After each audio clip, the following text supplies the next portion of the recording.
preguntarte a ti tu opinión sobre esto que deja, este legado que deja el presidente López Obrador.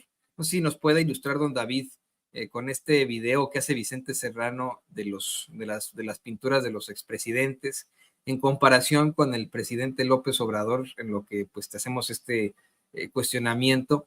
Tenemos un presidente López Obrador que en su pintura aparece con el pueblo detrás, aparece en un balcón con el pueblo llenando la Plaza de la Constitución, mejor conocida como Zócalo Capitalino, y de ahí nos vamos a pues situaciones muy cuestionables que exhibieron estas pinturas, ¿no? Un muy cuestionable Enrique Peña Nieto, muy oscuro, Felipe Calderón, esa es una pintura oscura, el deslavado, Vicente Fox, como decía nuestro querido Vicente Serrano, un cedillo detrás de una cortina ahí escondido, también muy malvado, padre de la desigualdad moderna, Carlos Salinas de Gortari, después un muy gris de la Madrid, para pues seguir con otros personajes cuestionables como José López Portillo, los represores, Luz Echeverría, que ahí vemos, bueno, no sé, como caminando entre las aguas, qué barbaridad, ¿no? Y a un Gustavo Díaz Ordaz. Tú nos hablabas de pues, los expresidentes hasta cierto punto, ¿no? Nos hablabas de cómo es que no es el primer presidente que no devalúa, sino dos antes que él no devaluaron, Adolfo López Mateos, que acaba usted de ver, ¿no? En las imágenes, de hecho, también Gustavo Díaz Ordaz, y que pues se devalúa la moneda con Adolfo Ruiz Cortines, por ejemplo. ¿Qué nos puedes decir de esto, querido Paco? Fíjate, Toño, hay que hacer primero un saludote al doctor Isaac Paz, que siempre me da gusto saludarlo y aprender esta explicación que nos da sobre el constitucionalismo. La verdad es que es real. Si algo tienen los sentimientos de la nación, es eso, es las aspiraciones de un pueblo pobre, sometido y sojuzgado. Pero mira, la realidad es que ahora que termina el gobierno de Andrés Manuel López Obrador, yo te decía, hay que ver la historia de los presidentes civiles. Si con Miguel Alemán no se registra una crisis, es verdaderamente porque el presidente Adolfo Ruiz Cortines no quiso hacer nada. Y allí nace la impunidad. Allí nace la impunidad moderna, porque había documentos suficientes. El mismo Adolfo Ruiz Cortines en su campaña política denunció la corrupción de Miguel Alemán Valdés, denunció la corrupción de la mayoría de los secretarios de Estado, de algunos directores de organismos autónomos, los llamamos ahora, que era el gabinete ampliado, cuando toma posesión y poco después presenta una iniciativa para castigar la corrupción, pero nunca la aplica.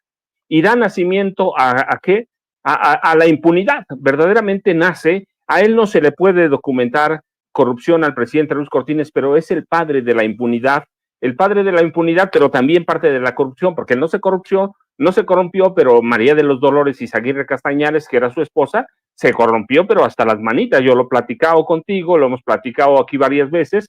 Antes de morir, le hacen una entrevista a Ruiz Cortines y le preguntan ¿qué le va a dejar a Mariquita? Ya estaban separados, por cierto, porque había sido un matrimonio por arreglo desde que estaba en Veracruz, desde que estaba en la Secretaría de Gobierno de Veracruz, pero le preguntan, luego gobernador de Veracruz, le preguntan por qué no le va a dejar nada y dice porque tiene de qué vivir.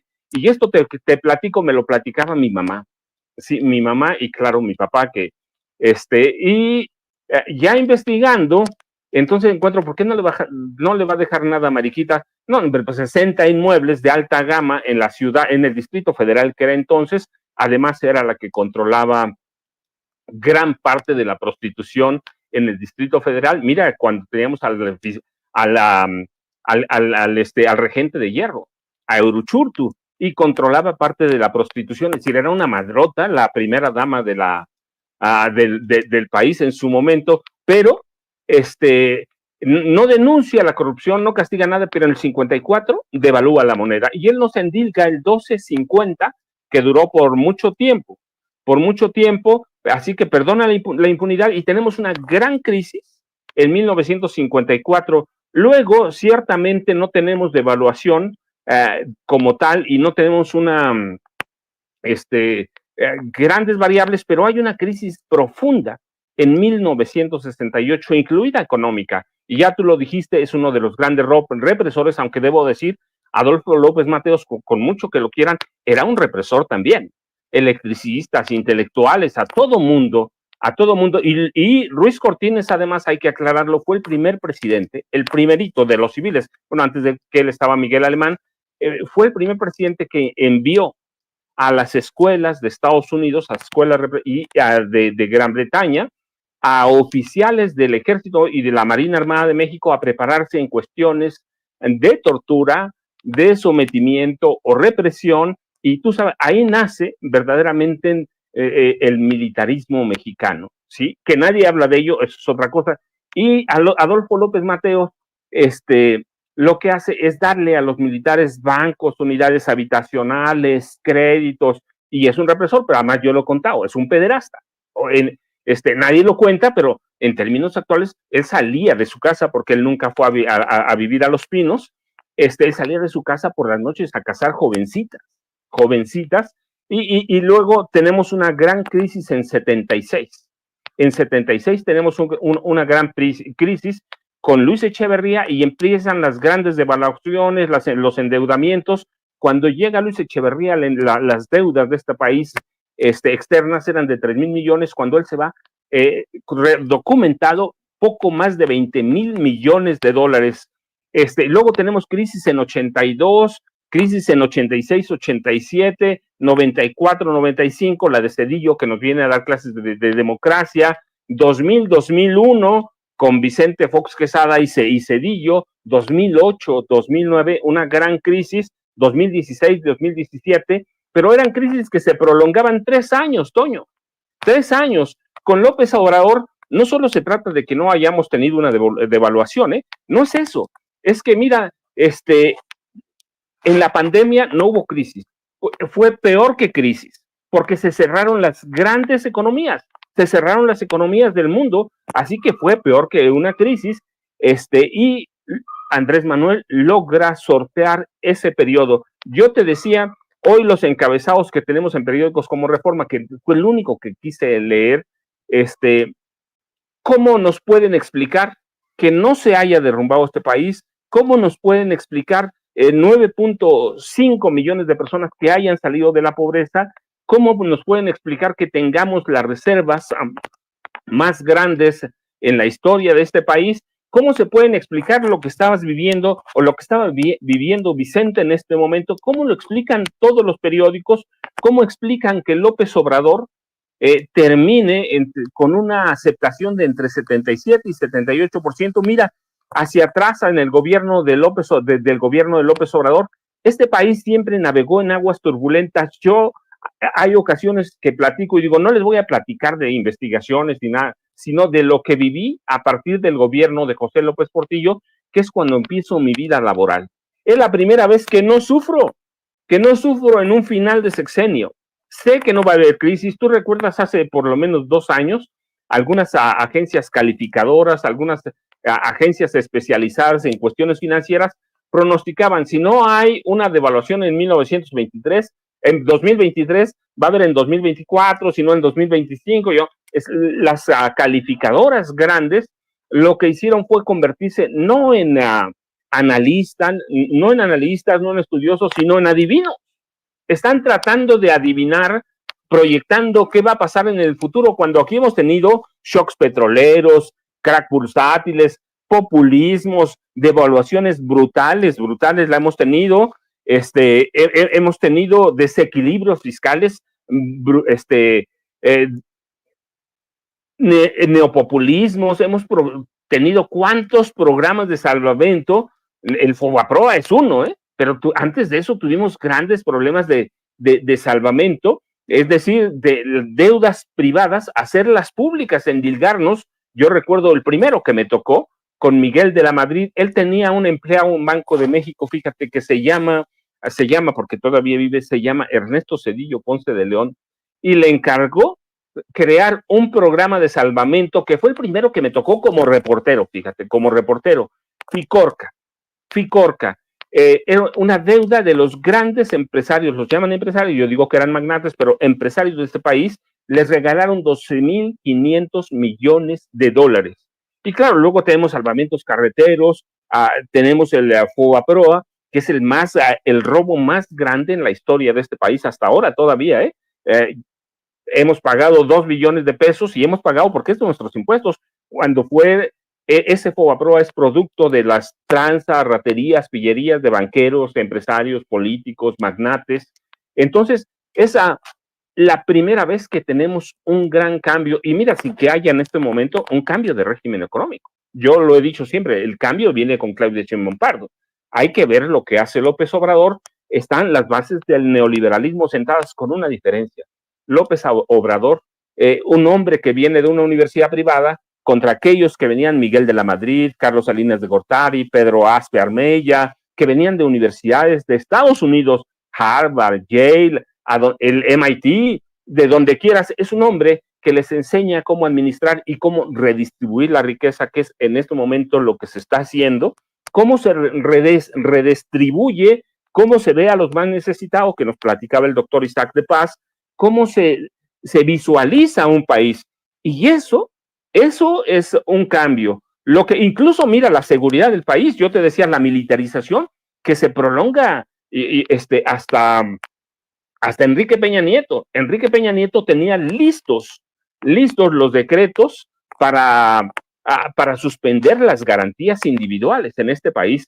Tenía ya los decretos y las reformas constitucionales para decretar el estado de excepción, estado de sitio en ciertas zonas o en todo el país. ¿A través de quién? De la Marina Armada de México, del Ejército Terrestre. Calderón tenía acuerdos con cada jefe militar de zona. ¿Para qué? Para decretar estados de excepción que los vivíamos entonces y nadie decía nada. Es decir, la militarización del país se dio poco a poco y López Obrador nos saca de eso y empieza a crear una Policía Nacional ciertamente basada en el ejército. Puede gustarme o no, yo lo he dicho, a mí no me gusta ni uno ni otro, ni lo que había antes, ni lo que tenemos ahora, pero tampoco tenía López Obrador para dónde hacerse. Y yo, mira, digo, nos deja dos grandes herencias al margen de la politización de la gente, al margen de la redistribución de los recursos en este régimen económico que crean Miguel de la Madrid y Carlos Salinas de Gortari, uno como presidente, el otro como secretario de Programación y Presupuesto. Para mí tiene dos grandes herencias López Obrador que nos la anunció desde el principio. La primera, acercamiento con el ejército, que evita desde el primer día que le orquesten un golpe de Estado. Para mí ese es un gran cambio y él lo estuvo avisando. ¿Cuántas referencias hizo al presidente Salvador Allende? Muchísimas. Y eso te estaba diciendo, no voy a cometer el error de Salvador Allende, con todo el respeto lo digo, que lo traicionó el ejército. López Obrador les da otras tareas, se acerca con ellos y para mí, imagínate un golpe de Estado en este país, habría sido brutal, estaríamos todavía bajo el mando militar. Y la otra gran herencia de López Obrador es la propuesta de reforma constitucional, porque él absorbe todo el costo político, que no fue ninguno, pero lo absorbe el costo político de la reforma constitucional al Poder Judicial y le da margen de maniobra a su sucesora a partir del primer minuto de mañana martes, le da un margen. Y para mí estas son las dos grandes herencias de López Obrador. Uno, que se puede lidiar, se puede negociar con el ejército. La otra, un cambio constitucional. ¿Por qué? Porque recuerda, en Chile, en Argentina, los golpes de Estado fueron validados o convalidados por el Poder Judicial Federal, y este Poder Judicial Federal habría sido capaz de orquestar un golpe de Estado, como lo intentó varias veces Norma Lucía Piña Hernández contra López Obrador, habría sido capaz de orquestar un golpe de Estado contra la futura presidenta o la presidenta constitucional a partir de mañana. Así que son dos grandes herencias y a partir de eso le deja margen a Claudia Sheinbaum Pardo para reformar el sistema económico. Así que el sistema económico no cambió con López Obrador, pero va a cambiar con Claudia Sheinbaum Pardo, así que le deja las bases para retomar aquellos sentimientos de la nación. A la Constitución del 17 le deja margen, le deja operación y pone en marcha una gran revolución silenciosa y pacífica en este país, y para mí esa es la mayor herencia, Toño. Fíjate que están retomando en redes sociales, Paco, una cita del comandante Fidel Castro en 2010. Dice: López Obrador será la persona de más autoridad moral y política de México cuando el sistema se derrumbe y con él el imperio. Con esa, pues nos vamos a despedir, querido Paco. Qué gran día, qué gran análisis nos presentas. Yo te quiero agradecer que te hayas mantenido, bueno, pues al pie del cañón hasta estos momentos. Y mañana, pues es el borrón con cuenta, el borrón con cuenta nueva. Vamos a empezar desde el principio en las transmisiones de Sin Censura, y aquí vas a estar tú, querido Paco, cosa que siempre te he agradecido. Te pido también que por favor pues nos compartas tus redes sociales para que la gente se ponga en contacto contigo.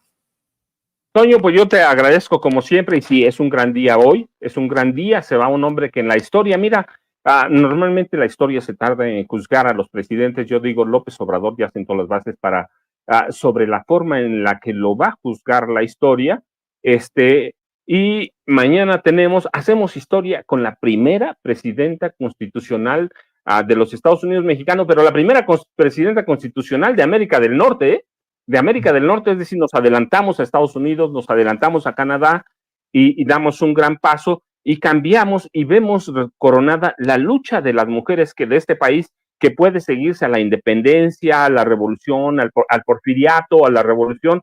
En ello vemos confirmada la lucha de las mujeres de este país. Yo espero que empiecen a desmontar este régimen patriarcal, machista que se formó históricamente. Así que sí, es historia. Lo que vemos hoy va a ser historia, lo que veamos mañana, Toño. Yo, ya sabes, @Paco Cruz Jiménez en X, antes Twitter, Francisco Cruz Jiménez en Facebook, y mañana estamos pendientes de todo, Toño. Así, aquí nos vamos a conectar o enlazar seguramente varias veces al día.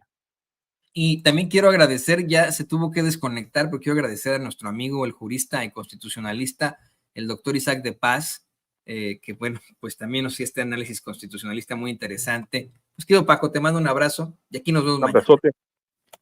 Bueno, se lo tiene usted el escritor y periodista Francisco Cruz, Paco Cruz,